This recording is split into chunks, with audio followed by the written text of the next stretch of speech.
성도에게 있어서 하나님이 하라고 하신 일이나 인생 여정에서 성취적이고 실패가 아닌 성공적인 인생을 살려면은 바로 신앙에 집중해야 한다는 것입니다. 신앙에 집중해야 한다.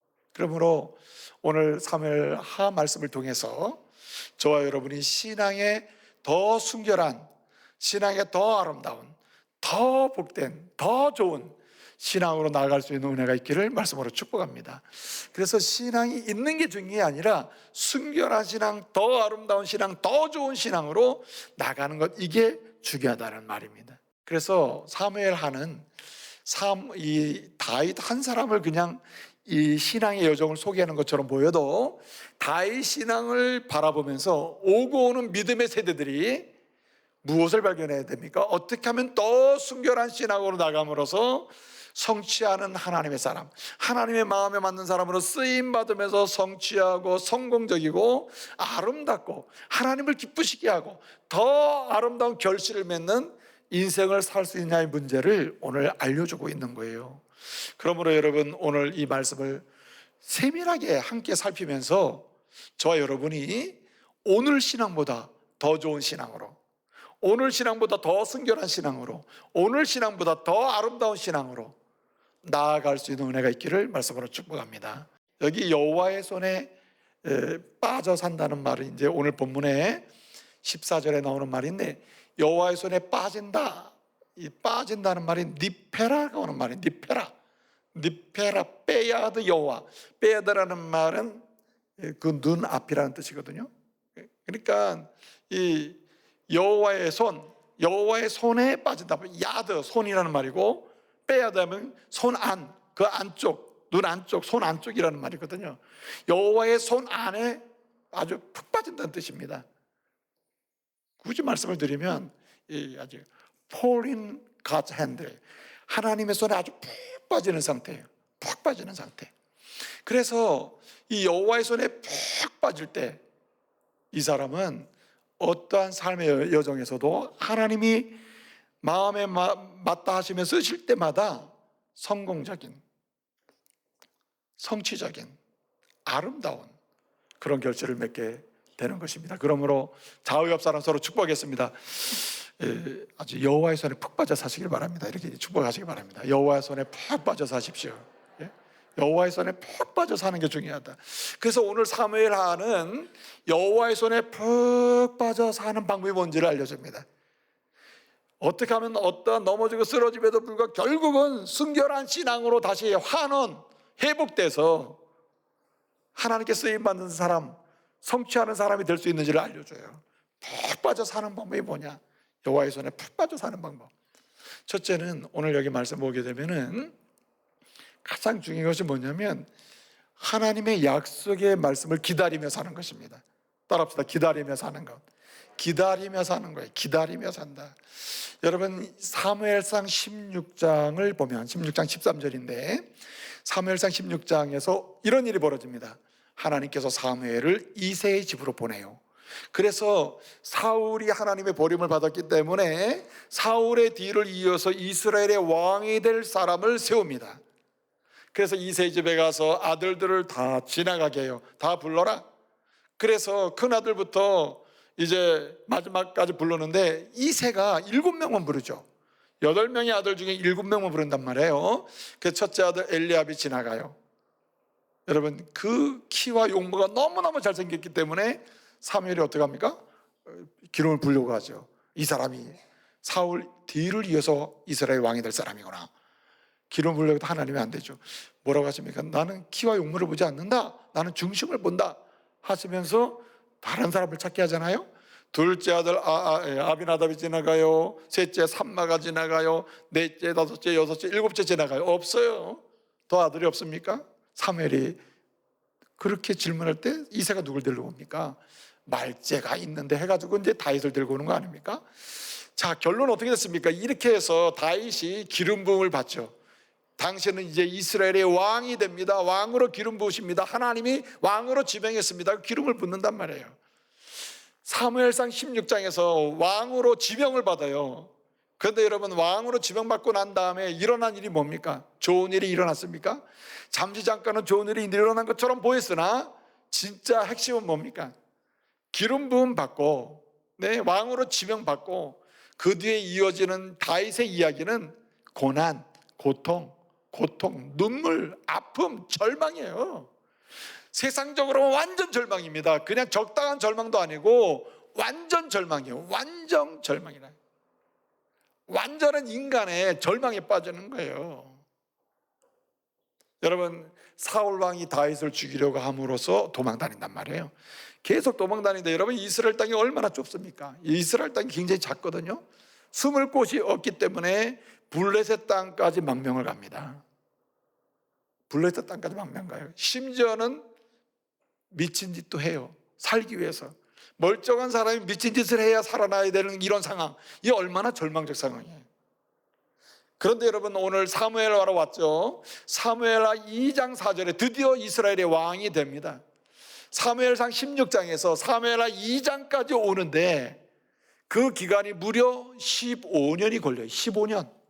사랑하는 성도 여러분, 신앙이란 뭐냐? 신앙, 순결한 신앙의 척도 중에 하나가 여호와의 손에 빠져 있느냐, 여호와 손에 맡기느냐 안 맡기느냐는 문제는 어디에 걸려 있냐면은 바로 하나님의 약속의 말씀은 말씀대로 반드시 내게 주님의 정하신 때에 이루어 주신다고 하는 기다림이에요. 기다림. 인내라, 인내.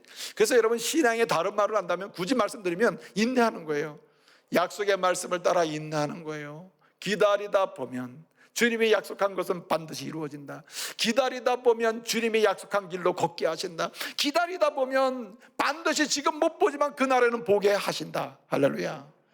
그리고 가는 거예요. 그래서요, 히브리서 기자는 이렇게 얘기합니다. 하나님의 은혜로 제사 안 받고 그리스도로 말미암아 제사 안 받고 그리스도로 인하여 하나님의 자녀가 된 성도에게 꼭 필요한 게 있다는 거예요. 성도에게 꼭 필요한 거, 순결한 신앙으로 살기 위하여, 하나님의 손에 푹 빠져서 살기 위하여 꼭 필요한 게 있다. 그 필요한 게 뭐냐? 히브리서 10장 36절에 뭐라고 얘기합니까? 우리에게, 너희에게 인내가 필요함은 하나님의 뜻을 행한 후에 뭐 받기 위함이라? 하나님의 약속을 받기 위함이라. 무슨 말이에요?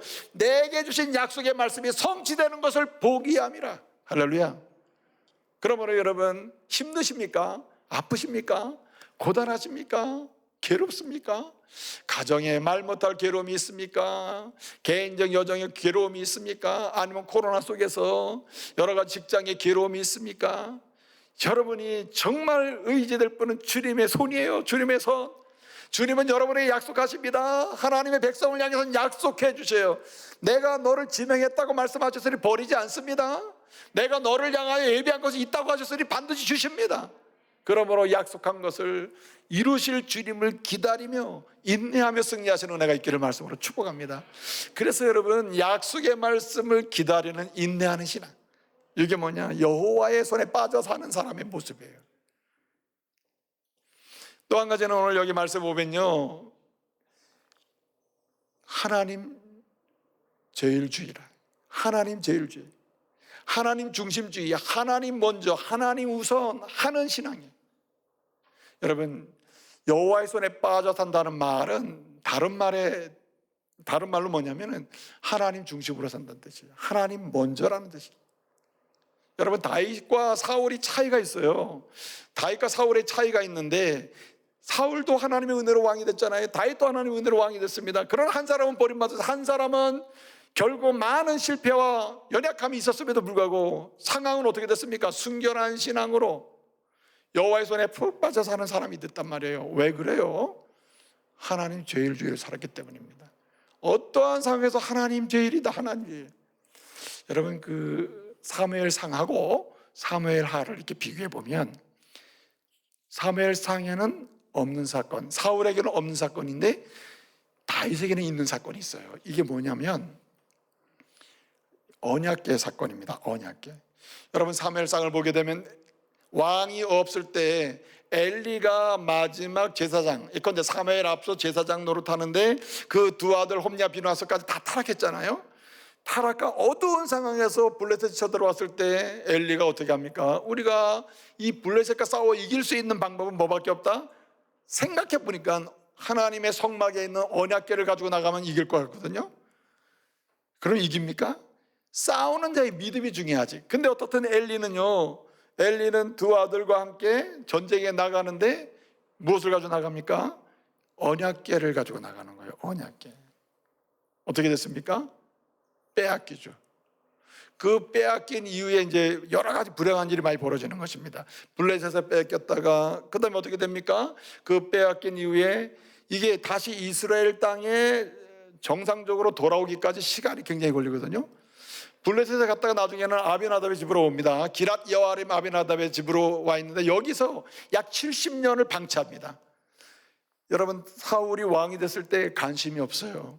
원래 하나님이 세우신 왕이면 제일 먼저 관심을 가져야 될 게 성막 곧 언약궤거든요.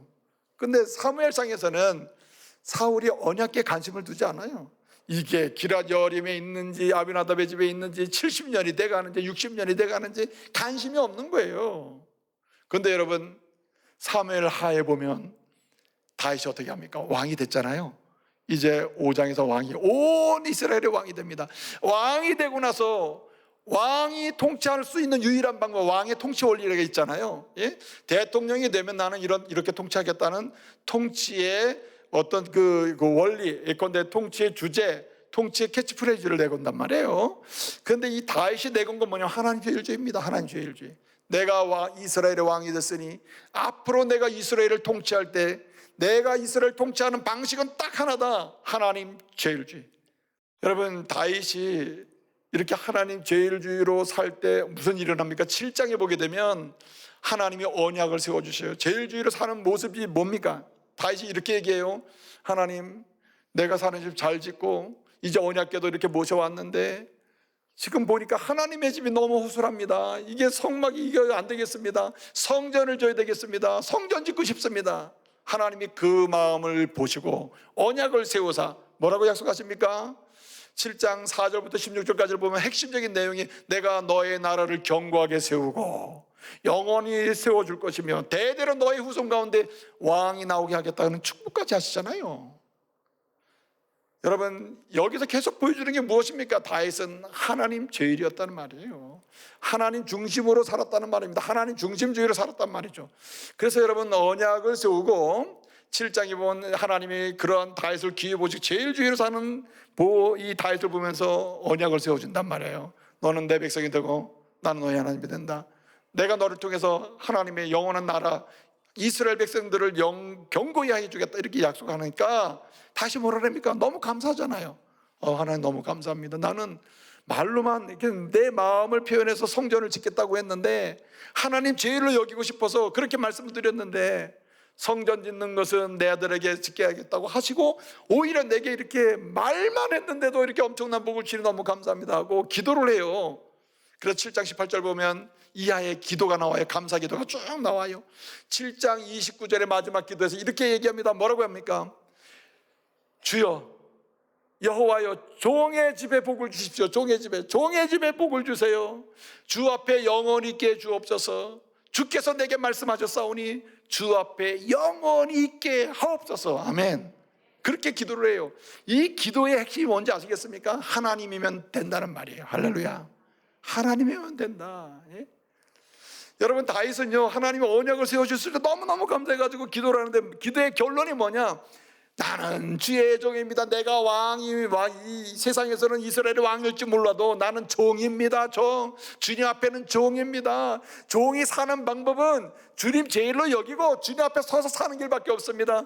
매일 통치 사역에서 일상에서 주님을 앞세우기를 원합니다. 주님 앞에 있기를 원합니다. 그리고 복을 달라고 하잖아요.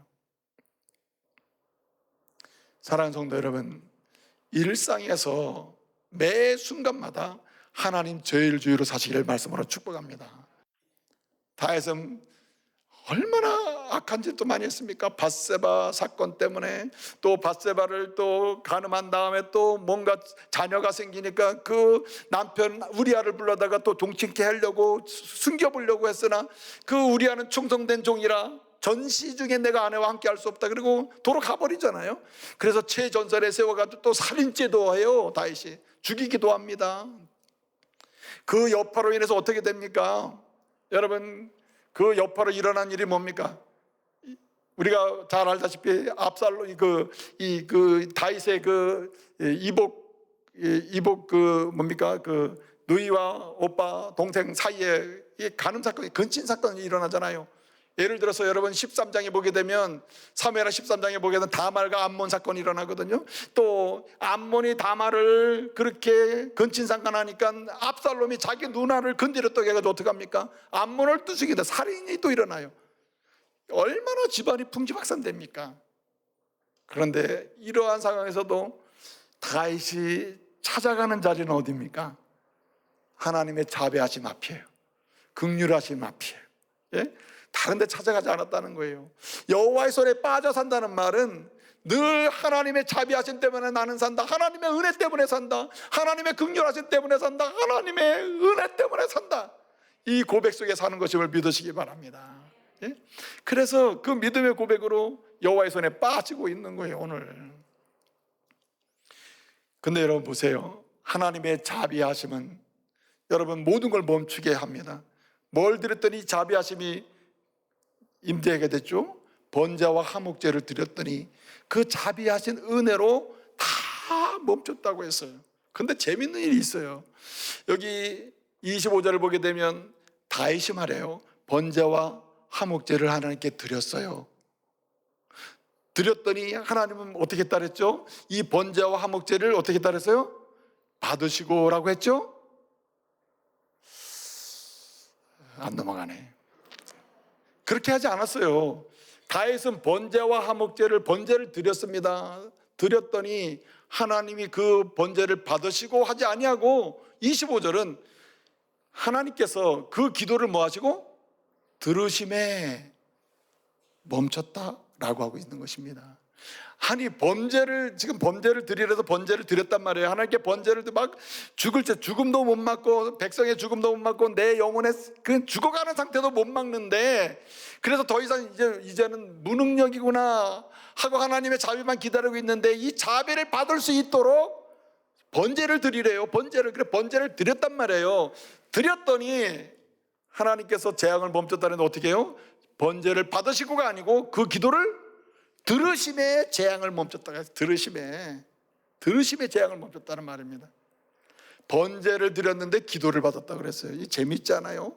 번제를 드렸는데 기도를 받았다는 말입니다. 이게 기도를 들으심에 재앙을 멈추고 죽음에서 샬롬으로 다시 은혜를 주었다는 말이에요. 오늘 이 마지막 이 자비하심을 믿는 다윗의 믿음이 얼마나 중요한가 하면 하나님의 무궁하신 자비하심 앞에 서는 거예요. 하나님의 은혜 앞에 서는 거예요. 하나님의 무궁하신 긍휼하심 앞에 늘 서기만 하면 내 상황은 중요하지 않아요. 내가 망해도 아파도 더러워도 죄인 중에 죄인이라도 개수라도 딱 서기만 하면 그 자비가 다 덮어줘요. 여러분 찬양 중에 제가 2부 때는 부르다가는 못 불렀는데 내가 내려갔다가 다시 연습하고 왔어요. 3부 때는 주의 자비가 내려와, 주의 자비가 내려와 주의 자비가 봄비같이 주의 자비가 내려와 나를 어떻게 해요? 덮네요. 여러분 보세요. 주의 자비 앞에 서면 그 다음 문제 해결이라니까요. 근데 이 주의 자비가 진짜 어떻게 내게 오느냐, 주의 긍휼이 내게 어떻게 오느냐, 번제를 드려야 된다는 거예요. 그러면 그 기도를 들으시고 그 자비하심의 은혜가 차고 넘친다는 거예요. 여러분 다윗이 말해주고자 하는 마지막 우리의 시선을 돌려주고자 하는 것은 예수피입니다. 예수피로 우리의 눈을 돌려주는 거예요. 번제를 드렸는데 왜 기도를 받으십니까? 예수님이 우리를 위해 대신 죽으심으로 그 이름으로 우리가 기도를 드리면 들으시는 거예요. 아멘. 그래서 여러분 주의 자비하심의 완결판은 그 놀라운 이름 예수 그리스도인 줄 믿으시기 바랍니다. 그래서 우리가 은혜 앞에 선다는 말은, 자비하심 앞에 선다는 말은, 긍휼하신 하나님의 무궁무진하신 긍휼하신 앞에 선다는 말은 다른 말이 아니에요. 예수 앞에 서는 거예요. 예수 앞에 나가면 모든 죄 사하고 그의 품에 안기어 편히 쉬리라. 할렐루야. 그 앞에 서는 것입니다. 여러분 그래서 이 다윗은 말입니다. 다윗은 예수 그리스도를 예표해주는 인물인가 동시에 옛 사무엘 상하 전체를 통해서 예수 그리스도를 정확하게 찔러요. 십자가 앞으로 딱 우리를 안내주는 거예요. 번제 앞으로 끌어내서 기도하면 응답받는 길, 그 기도에 응답받는 기도는 뭐냐? 예수 이름으로 기도하는 것입니다. 할렐루야. 그러므로 여러분 이렇게 말씀합니다. 사도행전 4장 12절 말씀을 보게 되면 다른 이로서는 구원을 얻을 수 없나니 천하에 구원 얻을 다른 이름을 주신 일이 있다 없다? 없느니라. 예수 이름밖에는 그 무궁하신 하나님의 은혜가 막 소낙빛처럼 막 쏟아지는 길은 없다. 할렐루야. 여러분 예레미야 3장 22절 예레미야 애가 말해요. 3장 22절 23절 뭐라고 말씀하면 주의 자비와 긍휼하심이 너무 커서 우리가 주 앞에서 뭐 하잖아요? 죽을 죄를 그렇게 져서 죽을 죄만 하고 사는데도 우리가 주 앞에서 진멸되지 아니하시나이다. 누구 이름으로? 예수 이름으로. 그러므로 여러분 오늘 이후로 여호와의 손에 푹 빠져 사시기를 말씀으로 축복합니다. 여호와에 푹 빠져 살면은 우리가 부족하고 연약할지라도 어디로 돌아가느냐? 결국 신앙의 순결한 자리로 회복돼요. 나같이 부끄러운 자는 아닙니다. 또 회복돼요. 넘어져도 또 신앙의 순결한 자가요. 그래서 주님이 쓰시는 거예요. 주님이 쓰시면서 기뻐하시는 거예요. 그리고 성취하게 하시는 겁니다. 열매 맺게 하시는 거예요. 하나님께 영광 돌리는 삶을 살게 하시는 거예요. 이 은혜 누리시기를 말씀으로 축복합니다. 눈 감지 마세요. 마지막 한마디 꼭 하려고 그래요. 사무엘서는요 한 권이라고 제가 말씀드렸어요. 사무엘상과 사무엘하는요 헬라어 성경으로 번역이 되는 가운데 상하로 구분이 된 겁니다. 상하는 딱 한 권으로 돼 있어요. 히브리 성경은 딱 하나로 돼 있습니다. 시작은 사무엘상 1장이고 마지막 장은 사무엘하 24장이에요. 이렇게 돼 있단 말이죠. 그런데 여러분 보세요. 하나님의 자비하신 은혜를 믿고 사는 사람은 뭐 하며 삽니까? 또 예를 들어 보는 거예요. 또 하나님 제일주의로 사는 사람은 뭐 하며 삽니까? 또 여러분 앞서 제일 먼저 말씀드린 것처럼 약속, 내게 준 약속의 말씀 반드시 이루어진다고 하는 그 성취를 기다리며 사는 사람이 하며 사는 게 뭡니까? 처음부터 끝까지 하나밖에 없어요. 기도밖에 없음을 믿으시기 바랍니다. 그래서 여러분 사무엘서는요 기도로 시작해서 기도로 끝나는 것입니다. 사무엘상 1장을 보게 되면 한나 얘기가 나와요. 한나가 뭐 했습니까? 간절함 여호와의 긍휼하심을 믿고 자비하심을 믿고 아들을 달라고 기도해요. 하나님의 자비하심 안 하면 인생의 문제가 풀 수 없다고 얘기하잖아요. 하나님께서 그 기도를 어떻게 했습니까? 1장 27절을 보게 되면 사무엘상 1장 27절 보면 이렇게 얘기합니다. 내가 이 아이를 위하여 여호와께 기도했더니 여호와께서 들으시고 내게 그 아들을 주셨다고 얘기해요. 기도에 응답하신 하나님. 그러므로 여러분 이렇게 하나님 제일주의로 약속의 말씀을 기다리는 신앙으로 그리고 여호와의 자비하심이 캄으로 예수 이름으로 사는 그 사람은 뭐 하며 사느냐? 기도하며 사는 거예요. 그래서 오늘 마지막 뭐라 그랬습니까? 사무엘서 마지막 뭐라 그랬어요? 25절 결론도 이거 아닙니까? 다윗이 여호와께 번제를 드리며 뭘 받으셨다 그랬어요? 기도를 들으셨다. 그래서 시작도 들으시고 끝나는 것도 들으시는 거예요. 여러분의 인생도 개인의 역사든 공동체의 역사든 기도하며 시작하고 기도하며 마치시길 바랍니다. 거기에 여호와의 손에 빠지는 기적 같은 능력이 체험될 줄로 믿습니다.